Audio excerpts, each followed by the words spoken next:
नमस्कार दोस्तों। स्वागत है आप सभी का मेरी कहानियों में। मैं हूं शिखा और एक बार फिर से आपके लिए लेकर आई हूं एक नई कहानी। और उम्मीद करती हूं कि बाकी कहानियों की तरह ये कहानी भी आपको बेहद पसंद आएगी और आप पहले की तरह अपना प्यार और सपोर्ट मेरी वीडियोस पर बनाए रखेंगे। तो चलिए अपनी आज की कहानी शुरू करते हैं। उस दिन पहली बार नीरज उनके घर सबके साथ लंच लेने आ रहा था। अंजलि के दोनों छोटे भाई और उनकी पत्नियां सुबह से ही उसकी शानदार आवभगत करने की तैयारी में जुटे हुए थे। उसके दोनों भतीजे और भतीजी बढ़िया कपड़ों में सज धज कर बड़ी आतुरता से नीरज के पहुंचने का इंतजार कर रहे थे। अंजलि के ढंग से तैयार होने में उसकी छोटी भाभी शिखा ने काफ़ी सहायता की थी। और दिनों की तुलना में वह ज़्यादा आकर्षक और स्मार्ट नजर आ रही थी, लेकिन यह बात उसके मन की चिंता और बेचैनी को कम करने में असफल रही। तुम सब 35 साल की उम्र में मुझ पर शादी करने का दबाव क्यों बना रहे हो? क्या मैं तुम सब पर बोझ बन गई हूँ? मुझे ज़बरदस्ती धक्का क्यों देना चाहते हो? ऐसी बातें कहकर अपने भैया भाभी से अंजलि पिछले कई हफ्ते में कई बार झगड़ी, पर उन्होंने उसके हर विरोध को हंसी में उड़ा दिया था। कुछ देर बाद अंजलि से 2 साल छोटे उसके भाई अरुण ने कमरे में आकर सूचना दी, दीदी, नीरज जी आ गए हैं। अंजलि ड्राइंग रूम में जाने को नहीं उठी तो अरुण ने बड़े प्यार से बाजू पकड़कर उसे खड़ा किया और फिर भावुक लहजे में बोला, दीदी, मन में कोई टेंशन मत रखो। आपकी मर्जी के खिलाफ हम कुछ नहीं करेंगे। मैं शादी नहीं करना चाहती हूँ, अंजलि रुंधी आवाज़ में बोली। तो मत करना, पर घर आए मेहमान का स्वागत करने तो चलो। और अरुण उसका हाथ पकड़कर ड्राइंग रूम की तरफ चल पड़ा। अंजलि की आंखों में चिंता और बेचैनी के भाव और बढ़ गए थे। ड्राइंग रूम में नीरज को तीनों छोटे बच्चों ने घेर रखा था। उसके सामने उन्होंने कई पेंसिलें और ड्राइंग पेपर रखे हुए थे। नीरज चित्रकार था। वे सब अपना अपना चित्र पहने बुलवाने के लिए शोर मचा रहे थे। उनके खुले व्यवहार से ये साफ जाहिर हो रहा था कि नीरज ने उन तीनों के दिल चंद मिनटों की मुलाकात में ही जीत लिए थे। अरुण की 6 वर्षीय बेटी महक ने चित्र बनवाने के लिए गाल पर उंगली रखकर इस अदा से पोज बनाया कि कोई भी बड़ा व्यक्ति खुद को हंसने से नहीं रोक पाया। अंजलि ने हंसते हंसते महक का माथा चूमा और फिर हाथ जोड़कर नीरज का अभिवादन किया। यह तुम्हारे लिए है। नीरज ने खड़े होकर एक चौड़े कागज का रोल अंजलि के हाथ में पकड़ाया। आपकी बनाई कोई पेंटिंग है इसमें? अरुण की पत्नी मंजू ने उत्सुकता से पूछा। जी हाँ, नीरज ने शर्माते हुए जवाब दिया। हम सब इसे देख लें दीदी? अंजलि के छोटे भाई अजय की पत्नी शिखा ने प्रसन्न लहजे में पूछा। अंजलि ने रोल शिखा को पकड़ा दिया। वे अपने जेठानी की सहायता से गिफ्ट पेपर खोलने लगी। नीरज ने अंजलि को उसी का रंगीन पोर्ट्रेट बनाकर भेंट किया था। तस्वीर बड़ी सुंदर बनी थी। सब मिलकर तस्वीर की प्रशंसा करने लगे।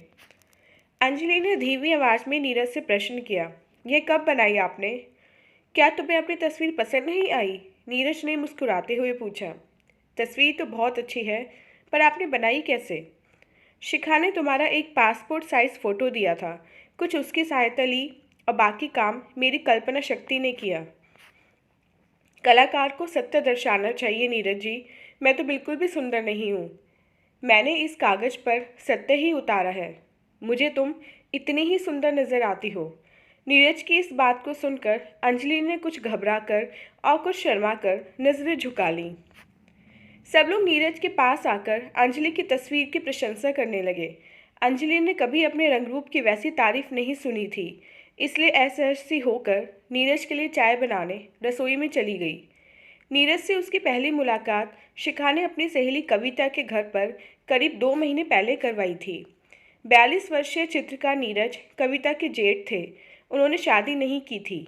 घर की तीसरी मंजिल पर एक कमरे के सेट में रहते थे और वहीं उनका स्टूडियो भी था। उसे नीरज के स्टूडियो में अपने पेंसिल से बनाया एक चित्र देखकर वह चौंकी थी।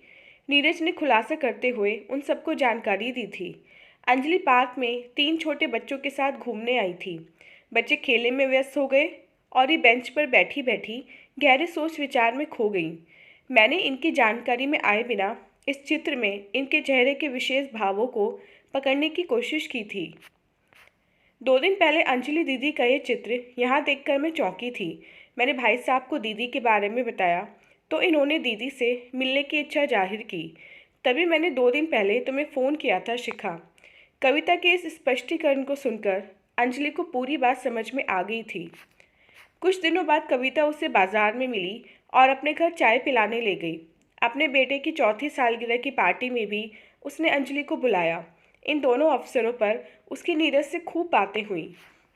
इन 2 मुलाकातों के बाद नीरज उसे पार्क में कई बार मिला था। अंजलि वहां अपने भतीजों व भतीजी के साथ शाम को ऑफिस से आने के बाद अक्सर जाती थी। वहीं नीरज ने उसका मोबाइल नंबर भी ले लिया था। अब वे फ़ोन पर भी बातें कर लेते थे। फिर कविता और शिखा ने एक दिन उसके सामने नीरज के साथ शादी करने की चर्चा छेड़ी तो उसने उन दोनों को डांट दिया। मुझे शादी करनी होती तो 10 साल पहले कर लेती। इस झंझट में अब फंसने का मेरा रत्ती भर इरादा नहीं है। मेरे सामने ऐसी चर्चा फिर कभी मत करना। उन्हें यूँ डपटने के बाद वह अपने कमरे में चली आई थी। उस दिन के बाद अंजलि ने नीरज के साथ मिलना और बातें करना बिल्कुल कम कर दिया। उसने पार्क में जाना भी छोड़ दिया। फ़ोन पर भी व्यस्तता का झूठा बहाना बनाकर जल्दी फ़ोन काट देती। उसकी अनिच्छा को नज़रअंदाज करते हुए उसके दोनों छोटे भाई और भाभियाँ अक्सर नीरज की चर्चा छेड़ देते। उससे हर कोई कविता के घर या पार्क में मिल चुका था। सभी उसे हंसमुख और सीधा साधा इंसान मानते थे। उनके मुंह से निकले प्रशंसा के शब्द ये साफ दर्शाते कि उन सबको नीरज पसंद है। अंजलि की कई बार की नाराज़गी उनकी इस इच्छा को जड़ से समाप्त करने में असफल रही थी। किसी को ये बात नहीं जची थी कि अंजलि ने नीरज से बातें करना कम कर दिया है। उनके द्वारा रविवार को नीरज को लंच पर आमंत्रित करने के बाद ही इस बात की सूचना अंजलि को पिछली रात को मिली थी। कुछ देर बाद जब अंजलि चाय की ट्रे लेकर ड्राइंग रूम में दाखिल हुई तो वहाँ बहुत शोर मचा था। नीरज ने तीनों बच्चों के पेंसिल स्केच बड़े मनोरंजक ढंग से बनाए थे। नन्हे राहुल की उन्होंने बड़ी बड़ी मूछें बना दी थी। मैग को पंखों वाली परी बना दिया था और मयंक के चेहरे के साथ शेर का धड़ जोड़ा था।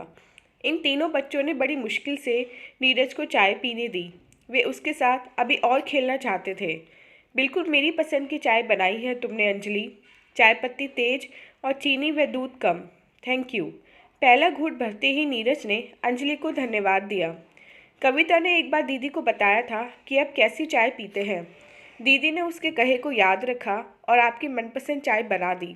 शिखा की इस बात को सुनकर अंजलि पहले शर्माई और फिर बेचैनी से भर उठी। चाय मेरी कमज़ोरी है। एक वक्त था जब मैं दिन भर में 10-12 कप चाय पी लेता था। नीरज ने हल्के फुल्के अंदाज में बात आगे बढ़ाई। आप जो भी तस्वीर बनाते हैं उसमें चेहरे के भाव बड़ी खूबी से उभारते हैं। शिखा ने उसकी तारीफ की। इतनी अच्छी तस्वीरें भी नहीं बनाता हूँ मैं। ऐसा क्यों कह रहे हैं? क्योंकि मेरी बनाई तस्वीरें इतनी ही ज़्यादा शानदार होती तो खूब बिकती। अपने चित्रों के बल पर मैं हर महीने कठिनाई से 5-7 हज़ार कमा पाता हूँ। मेरा अपना गुजारा मुश्किल से चलता है, इसलिए आज तक घर बसाने की हिम्मत नहीं कर पाया। शादी करने के बारे में क्या सोचते हैं अब आप? अरुण ने सवाल उठाया तो नीरज सबकी दिलचस्पी का केंद्र बन गया। जीवन साथी की ज़रूरत तो हर उम्र के इंसान को महसूस होती ही है अरुण। अगर मुझ जैसे बेढंगे कलाकार के लिए कोई लड़की होगी तो किसी दिन मेरी शादी भी हो जाएगी। हंसी भरे अंदाज में ऐसा जवाब देकर नीरज ने खाली कप मेज पर रखा और फिर बच्चों के साथ खेल में लग गया। नीरज वहाँ से करीब 5 बजे शाम को गया। तीनों बच्चे उसके ऐसे प्रशंसक बन गए थे कि उसे जाने ही नहीं देना चाहते थे। बड़ों ने भी उसे बड़े प्रेम और आदर सम्मान से विदाई दी थी। उसके जाते ही अंजलि बिना किसी से कुछ कहे सुने अपने कमरे में चली आई। अचानक उसका मन रोने को करने लगा, पर आंसू थे कि पलकें भिगोने के लिए बाहर आ ही नहीं रहे थे। करीब 15 मिनट बाद अंजलि के दोनों छोटे भाई और भाभियाँ उससे मिलने कमरे में आ गए। उनके गंभीर चेहरे देखते ही अंजलि उनके आने का मकसद समझ गई और किसी के बोलने से पहले ही भड़क उठी। मैं बिल्कुल शादी नहीं करूँगी। इस टॉपिक पर चर्चा छेड़कर कोई मेरा दिमाग खराब करने की कतई कोशिश ना करे। अजय उसके सामने घुटने मोड़कर फर्श पर बैठ गया और उसका दूसरा हाथ प्यार से पकड़कर भावुक स्वर में बोला, दीदी, 12 साल पहले पापा के असमय गुजर जाने के बाद आप ही हमारा मजबूत सहारा बनी थी। आपने अपनी खुशियों और सुख सुविधाओं को नज़रअंदाज कर हमें काबिल बनाया, हमारे घर बसाए। हम आपका वह कर्ज कभी नहीं चुका पाएंगे। पागल, मेरे कर्तव्यों को कर्ज क्यों समझ रहा है? आज तुम दोनों को खुश और सुखी देखकर मुझे बहुत गर्व होता है। झुककर अजय का सिर चूमते हुए अंजलि बोली। अरुण ने भरे गले से बातचीत को आगे बढ़ाया। दीदी, आपके आशीर्वाद से आज हम इतने समर्थ हो गए हैं कि आपकी ज़िंदगी में भी खुशियाँ और सुख भर सकें। अब हमारी बारी है और आप प्लीज़ इस मौके को हम दोनों से मत छीनो। भैया, मुझ पर शादी करने का दबाव ना बनाओ। मेरे मन में अब शादी करने की इच्छा नहीं उठती। बिल्कुल नए माहौल में एक नए इंसान के साथ नई जिंदगी शुरू करने का ख्याल ही मन को डराता है। अंजलि ने कांपती आवाज़ में अपना भय पहली बार सबको बता दिया। लेकिन दीदी, नीरज जी बड़े सीधे, सच्चे और नेकदिल इंसान हैं। उन जैसा समझदार जीवन साथी आपको बहुत सुखी रखेगा, बहुत प्यार देगा। अरुण ने अंजलि को शादी के विरोध में कुछ बोलने ही नहीं दिया। मैं तो तुम सबके साथ ही बहुत सुखी हूँ। मुझे शादी के झंझट में नहीं पड़ना है। अंजलि रो पड़ी। दीदी, हम आपकी विवाहित जिंदगी में झंझट पैदा ही नहीं होने देंगे। उसकी बड़ी भाभी मंजू ने उसका हौसला बढ़ाया। हमारे होते किसी तरह की कमी या अभाव आप दोनों को कभी महसूस नहीं होगा। मैं जानता हूँ कि नीरज जी अपने बलबूते पर अभी मकान नहीं बना सकते हैं, इसलिए हमने फैसला किया है कि अपना नया फ्लैट हम तुम दोनों के नाम कर देंगे। अरुण की इस घोषणा को सुनकर अंजलि चौंक पड़ी। अजय ने अपने मन की बात बताई। भैया से उपहार में मिले फ्लैट को सुख सुविधा की हर चीज़ से भरने की जिम्मेदारी मैं खुशी खुशी उठाऊंगा। जो चीज़ मेरे घर में है वह आपके फ्लैट में भी होगी, यह मेरा वादा है। आपके लिए सारी ज्वेलरी मैं अपनी तरफ से तैयार कराऊंगी। मंजू ने अपनी मन की इच्छा जाहिर की। आपके नए कपड़े, पर्दे, फ्लैट का नया रंग रोगन और मोटरसाइकिल भी हम देंगे आपको उपहार में। आप बस हाँ कर दो दीदी। आंसू बहा रही शिखा ने हाथ जोड़कर प्रार्थना की तो अंजलि ने खड़े होकर उसे गले से लगा लिया। दीदी, हाँ कह दो। अंजलि जिसकी तरफ भी देखती वही हाथ जोड़कर यह प्रार्थना दोहरा देता। ठीक है, लेकिन शादी में इतना कुछ मुझे नहीं चाहिए। तुम दोनों कोई करोड़पति नहीं हो जो इतना कुछ मुझे देने की कोशिश करो। अंततः बड़ी धीमी आवाज़ में अंजलि ने अपनी स्वीकृति दे दी। हुर्रा! वे चारों छोटे बच्चों की तरह खुशी से उछल पड़े। अंजलि के दिलो दिमाग पर बना तनाव का बोझ अचानक हट गया और उसे अपनी जिंदगी भरी भरी और खुशहाल प्रतीत होने लगी। तो दोस्तों, ये थी हमारी आज की कहानी। उम्मीद करती हूँ ये कहानी आपको पसंद आई होगी। मिलते हैं अपनी नेक्स्ट वीडियो में इससे नेक्स्ट कहानी के साथ। तब तक के लिए आज्ञा दीजिए। धन्यवाद।